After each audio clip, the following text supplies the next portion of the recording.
Hello, hello, hello. Good morning, good afternoon, good evening, whenever and wherever you may be listening to this. I want to welcome you. I am excited and honored that you are here. You chose to stop at my face. Um,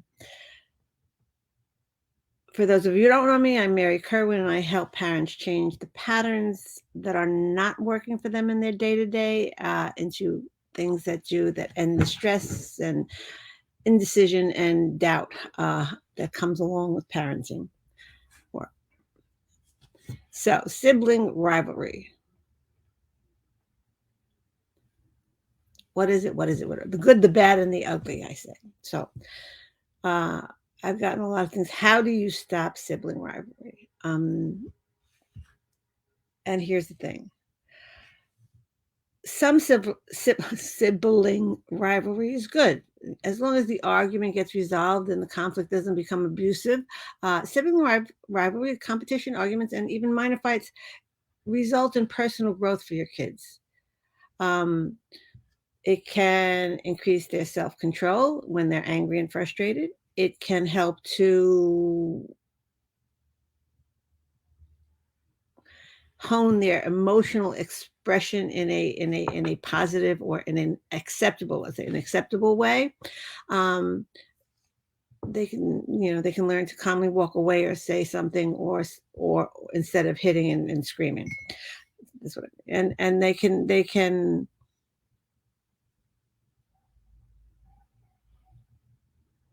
teach them how to be heard when they want help them be heard when they're going after something.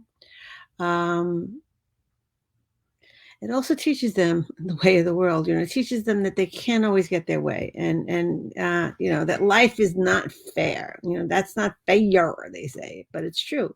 We want to be fair to our kids, but sometimes it just doesn't happen. And when they're arguing with their siblings, this can help them cope that they will experience through life, with the minor in this case. It also offers them problem solving, to build their problem solving skills, or the ability to empathize with their siblings, or um, helps them be more socially aware and understand the social aspects of life better. So those are the good things about sibling rivalry. The bad, is there's this cacophony in the house of both people you love at each other. Um, there's when you just want 5 minutes peace, you kind of get put in the middle and you feel like a referee, but there's a way around that. And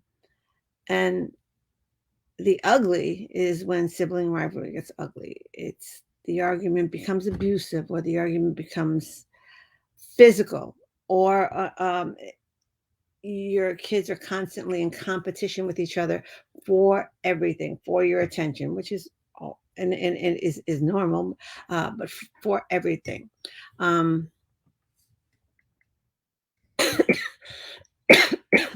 so I'm not talking about that right now. I'm not talking about when it gets abusive, but in general, the best way to excuse me, the best way to curtail, I won't say end, because I don't think sibling rivalry ends. My kids sometimes squabble still, and they're grown adults, and part of it is because they care about each other, and they care about us, and they care us meaning their parents, but handled in an appropriate way. And I don't know how much it is rivalry. That's where they learn how to deal with the world in a safer environment, is in their household. So one of the best things you can do to them is give them a chance to work it out. But there are things you have to do before that. So, you know, I'm not saying ignore it. I'm saying don't get involved. Do something else. Be busy. Listen, because you don't want it to be a throw down, knock down, drag out fight. Uh, then you feel like you're in the WWF. Um, but unless it's really necessary for you, stand back. And I know I have 4 kids, and it seems like when as they were growing up, the biggest the most well, and I'm not even sure if this is how I'm remembering it, if this is how it really is the most arguments were between the oldest and the youngest. And I used to think, "Ah, how could you be arguing with a little kid? You know, there were 8 years difference between them. Now they're the same age. When they were younger, there's a world of difference between them. Um, so, and I'd always my initial inclination was always to go to the older one, even if the younger one kind of egged it on, because the older one was supposed to be more mature and know more, and be more self-aware and have more self-control. But the matter of it is in their own home, those guards sometimes get let down, and that's okay. Um, to a point. So back off. Let them try to resolve themselves. Um, don't try not to assign blame. It's not. As they say, it takes two to tango. It takes two to argue. So it's kind of not one or the other. It's dynamic. Sometimes it's a pattern that they've gotten into, or a dynamic that the two of them have that may need some arbitrator to help them work it out, but not in the moment. Let them work it out. Try to work it out themselves. Um,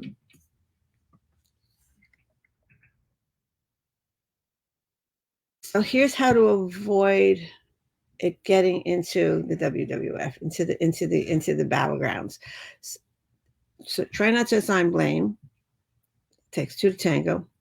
Um, Establish some ground rules, like when they don't do it in the midst of an argument, but as you are working, or when you're having family conversations, a lot of ours happened around the table, um, or just call a family meeting, which my kids would roll their eyes out, but they would come and we would talk about these things, and um, they seem to help. Establish the ground rules. There's no name calling, there's no hitting, you can't get physical, you can't break things. Whatever it is in your house that happens when when the argument escalates to a fight, um, those are the ground rules, and that's when you step in. And when you step in, they both get assigned the same consequence, so to speak. Keep them on the same page. If they're young and they're arguing over a toy, if that happens, if you're both arguing over the same toy, I take the toy and nobody gets it. um, I when I was growing up, I had one friend whose mother would there were 3 kids, and whose mother was, when one kid did something, they all got punished, which punished, and I do mean punished. um, And so my friend would come home from school, or would come home from being out with us, and walk into the house, and she'd be punished. And she was. I don't mean that. I mean, in this instance, they both get the same. They both get the same. They may need to be separated. One go in one corner, one go in the next. If it's escalating, and they calm down. But there are several things to do when they're in. Think about what you've done. It doesn't really work. You just, and I mean, I think that I would say to them, you need to calm down, and you need to be away from each other to do that. Separate. Um, and you can say, and think about, but that's other ways to handle this. But that doesn't, in the moment when they're angry, all they'll be thinking about is, well, if he didn't do this, if she didn't do that. So give them moments to calm down. You can do breathing. I don't know if you do that in your house. Breathing exercises are grand. They're especially, the younger they learn how to do them, the more advantageous it will be for them throughout their life to be able to do that, or however they calm down. Um, a lot of times, especially in school, sometimes at home, but mostly in school, I would say I would call them both over, and I would say, tell me what happened, but everything has to start with I. So it's not he said, he did, she wouldn't. It's, I was here, I did this, I did that. Tell me what you did. Tell me your version. And the other person the same. And when they're standing there listening to it, and the other one can't speak, which is really incredibly hard thing to do. So when they're standing there listening, they get the other one's perspective, and it helps also to set this up ahead of time to say, this is what I'm going to do, um, in when you're setting your ground rules, so that they all take. Another tactic is to, when they're calmer, sit them down facing each other and say, you two need to work this out and come to me with a solution, before you do anything else. And if they want to do something else, if there's a game they want to play on the computer, or if there's a show they want to watch, or if they want to go out with their friends, or if they don't want to just sit there staring at their sibling's face, they start talking eventually. And in the beginning, again, these things all take time to build on, but in the beginning, um, accept what they have to say. What was your solution? We're not going to do that anymore. Okay. And how are you not going to do that anymore? What are you going to do instead? Because remember, if you're going to replace a habit, if you're going to change a habit, you have to replace it with another one. Um, so basically, if they're fighting, give them a chance to work it out on their own. If it escalates where you have to be there, don't assign blame. Make sure the ground rules are established. Once it's calm, then they have to work it out and come to you with a solution. Um, Sometimes with that, I feel statements, I feel, if they try, it helps them get it on their own. Their version of what happened. That's it for now. And remember, um, sibling rivalry is not necessarily a bad thing. Um, it does help them. Kids learn the social mores of the world. That's it for today. Ciao, ciao for now. Hope to see you next time. And yeah, if you